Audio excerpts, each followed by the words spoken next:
ইনশাল্লাহ আপনারা গরু পালেন, গরু পাললে গরুর আয় ভালো অবস্থায় আছে এবং ভালো অবস্থায় থাকবে।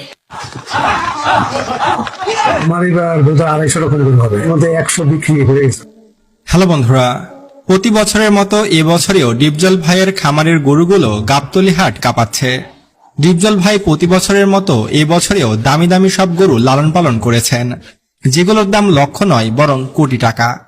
তিনি নিজেই নিজের জন্য প্রতি বছর 15 থেকে 20টি গরু কুরবানি দিয়ে থাকেন। তবে তিনি জানিয়েছেন এই বছর তিনি আরো বেশি গরু কুরবানি দিবেন। ডিপজল ভাইয়ের খামারে অসংখ্য প্রজাতির প্রায় কয়েক শত গরু থাকে। তবে তিনি এইবার 250টিরও বেশি গরু অলরেডি বিক্রি করে ফেলেছেন।